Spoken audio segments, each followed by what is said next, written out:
Welcome to the You're Not Crazy podcast, hosted by Jessica Knight, a certified life coach who specializes in healing from narcissistic and emotional abuse.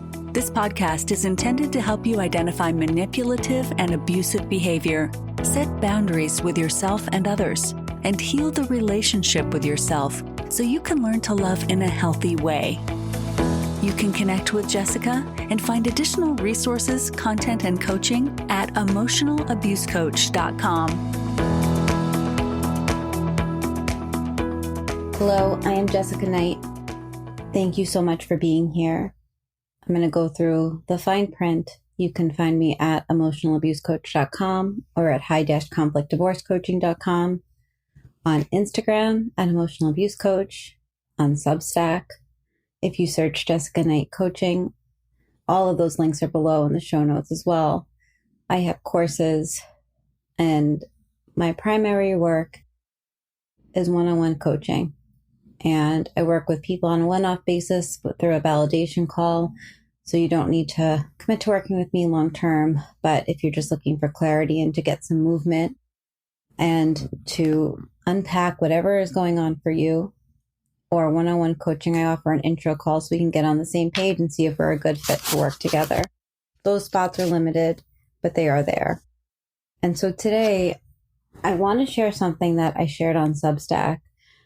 And I have some notes in front of me, and it's likely going to sound a lot like the article on Substack. So if you did already read it, I always think there's always something to get from, hearing it. Sometimes we have to hear the same thing numerous times to really hear it. But I wanted to touch on that and to share that the reason that I am coming here and doing this as a podcast as well is because I've been getting a lot of people who are emailing in about this. And I think that for those that don't follow me there, that the message is really important. And so this post, what I titled it was What I Learned from Loving a Narcissist, even though it nearly broke me.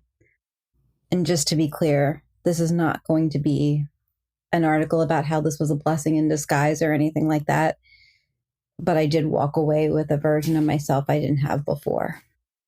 Last year, probably around this time, I got an email from an organization asking me to write about the positives of going through a narcissistic relationship.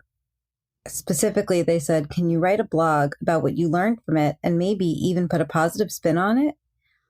My first reaction was absolutely fucking not. There was nothing positive about it. I completely fucking lost myself. I sat with the question for a while, not because I was trying to be agreeable, but because I was a coach who sat across from hundreds of survivors, and I know how common this question is. Usually it's unspoken. It's usually laced with a lot of shame and a lot of blame. And I was actually getting really angry and resentful. And I wanted to write back and say, no, I'll write a realistic article, but I'm not going to write an article that you're telling me I should write. And as I sat with it more and more, the truth is I did learn from it. I learned more than I ever asked to learn. And I'm not grateful for the abuse, but I am grateful for who I became on the other side. And so they didn't want that article. And so when I wrote back and said, I'm not going to write this, but I will write this, they said, that's not really what we're looking for. What about sex after divorce? And I was like, are we serious right now? And basically said, this isn't aligned for me. But that question has stuck with me since then. And so I am going to talk about that, the lessons I never wanted, but that I now carry with me. First, I learned what a narcissist even is, because a narcissist isn't just somebody who takes selfies or loves the sound of their own voice. I really thought it was like the Leonardo DiCaprio figure in a lot of movies that just was overt and grotesque and just wanted, things to always go his way and didn't care who he hurt in the process, didn't have any sense of remorse. But I learned that that's not it. And clinically, it refers to somebody with narcissistic personality disorder, a diagnosis that includes traits like lack of empathy, entitlement, grandiosity, manipulation. And most narcissists aren't diagnosed because they don't even believe anything is wrong. And by the time you see the cruelty that they're doing, you're already hooked. I learned that narcissistic relationships are always emotionally abusive, and that abuse may come in the form of gaslighting, threats, psychological intimidation. And a lot of survivors, including myself, show symptoms of PTSD. Many of us don't realize that we're in it until we're deep in the fog. So what I learned from loving a narcissist is I finally understood what narcissistic abuse was. Before this relationship, and just to be clear, this was many years ago, I did have a second one that was slightly different, that he had narcissistic traits, but he was more borderline. And it was much harder to really understand exactly, what was going on at the time, which I do talk about, because I want that to be clear. But as you're listening to this, I just want to be clear, like this was actually many years ago. But before that relationship, I really thought that narcissism just meant arrogance. I had no idea how insidious and how damaging it could be. I didn't know what the hell love bombing was, or future faking, or trauma bonding. I didn't know how it could feel like love one moment and like war the next. And learning this didn't just help me understand my past, like my history, my upbringing. It literally changed how I coach people. Because when somebody shares what they're going through, I can now hear the patterns of what they're experiencing in just a few sentences. I can name it. And that naming is often the first step towards freedom. Hearing your experience reflected back to you. And the second thing that I learned is that I stopped trying to change people in my life. I used to believe that I could help somebody, i.e. a partner, become better. That if I just loved hard enough, modeled healthy communication, tried really hard, always stayed patient, they'd rise to meet me too. That it was more like I could practice what I preach. The reality is that I twisted myself into somebody that I didn't even recognize anymore. And the only thing that changed in that relationship was me, until I stopped, hoping that he'd become who I'd imagined. I started seeing people as they are and not how I wish they would be. That shift changed every single relationship I had. It dramatically changed the relationship with my mom, who was probably the last person I hung on for hope that she would change, and she didn't, and she isn't. And it's painful. But no matter how much I changed, other people in my life didn't change. It actually, people in my life, either I walked away or they did, because they didn't like the boundaried, evolved, not putting up with shit version of me that I always was, but I apologized for it. And I wasn't apologizing for having boundaries anymore. And that brings me to the next thing, is that I learned how to set boundaries and actually keep them. Because narcissists don't like boundaries. They don't see them as healthy. They see them as threats or rejections, and setting one often triggered an explosion or a silent treatment. But learning to hold firm despite the reaction was one of the most important things I've ever done. It taught me to honor my own personal limits, protect my peace, to realize when my energy was dysregulated, and to learn how to trust myself again. It was the only way to start hearing my own voice after being drowned out for so long. And the truth is that narcissists and manipulators, they see boundaries as threats, as rejection. I don't want to be around those people. It also showed me something really, really uncomfortable, that almost everyone in my life expected me to be flexible with my boundaries, even and especially the people who said they loved me. And I just want to underline that again. Almost everyone in my life expected me to be flexible with my boundaries, even and especially the people who said they loved me. My family, my partners, my close friends, my best friends, my kid's dad. If I had a boundary, they expected me to be flexible. They were used to that version of me who made herself feel small, easy, available, and overly flexible. And when I stopped doing that, things shifted. And that was not easy. And it's still not easy. I'm still unlearning the urge to smooth things over or explain myself when someone doesn't like my no. I'm still reminding myself that being clear doesn't mean being cruel. It's a work in progress, and it's deeply uncomfortable, but it is really worth it, because my no means no. Narcissistic abuse helped me remember who I actually was. After the discard, I couldn't even look in the mirror for a while. I didn't recognize myself physically, emotionally. I stopped traveling. I stopped journaling. I stopped dreaming.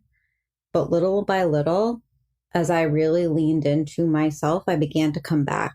I remembered that I loved solitude and books and messy spiritual deep dives. I remembered how much I love helping people and honored my alone time and did not see it as a personal attack on someone else. I went to bed early. I still do. It didn't happen overnight. It took time, but I set up small commitments to myself and slowly began to feel like myself again. I was still there. I was just hidden under all the things I did just to exist in survival mode. But I had to learn how to listen to myself again because gaslighting distorts everything. When you're being gaslit, you second guess your memory, your instincts, even the tone of your voice. I started questioning my facial expressions because that's what that person would say was a problem. I started to believe that their version of me was the truth. And it took everything I had to scrape myself off the bathroom floor and stop crying and start rebuilding. But I had to learn how to ungaslight myself and to challenge the stories that I was fed. I really had to let myself begin to say, that's not what happened and that's not who I am. Even though he was so much louder and stronger and that voice was so stuck in my head, that's the truth. So I had to look at places where I was not proud of myself and ask myself what I wanted to change. And this is a work in progress and probably always will be. And I know I will always be challenged in small ways and big ways, but I think the point is that I don't want to abandon myself and second guess my no when I mean no. When I say no, I mean no. It's not up for debate. And neither is telling me who I am anymore. I'm not grateful for the abuse. I'm not. I don't think that I'm glad that I went through that. I'm not glad that that was a part of my life. I'm not glad that it was part of my life 3 times. I'm not grateful that I grew up in an abusive home. I'm not. I'm absolutely not. I am really grateful that I could show up every day and help survivors every single day. When people ask me what my job is or what would I do? My kid was playing MASH the other day and she wrote down life coach on if you were a kid in the 90s, MASH, when you write down mansion, apartment, shack, hotel, and then all these other parts of your life and you just kind of go down and cross things off. She wrote down life coach and was like, Mommy, and she's 8, just to be clear, she goes, you'd pick life coach over any of these jobs. And the other one was a lion trainer because we were just putting ridiculous things. And I was like, yeah, I would.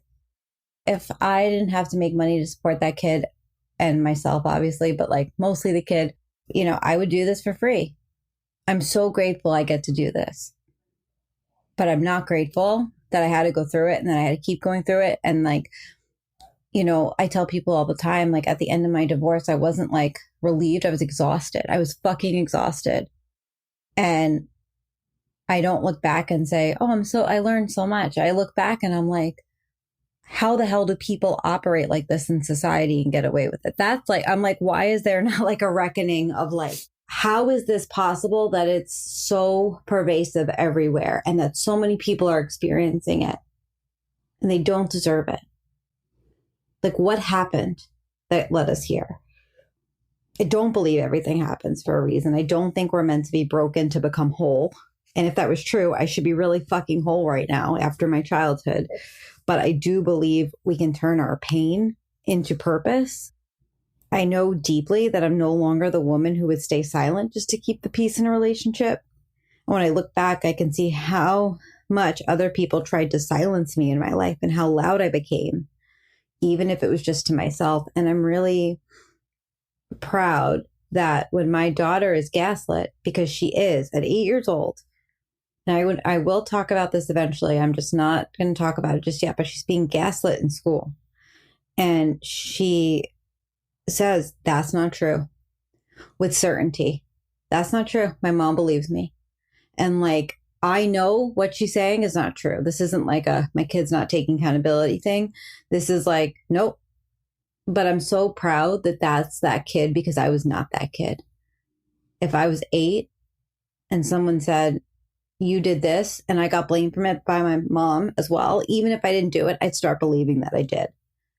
And so if you're listening to this and you're still in it or freshly out of it, I really want you to know that like you are not broken. You're not crazy. It's not too much. You're healing and you're allowed to be angry and messy and unsure and scared all at the same time. And if you're not sure where to start or where this should go, I can help. And so you can find me at emotionalabusecoach.com. If you are like stuck in the mud, one of my courses is the Emotional Abuse Breakthrough course.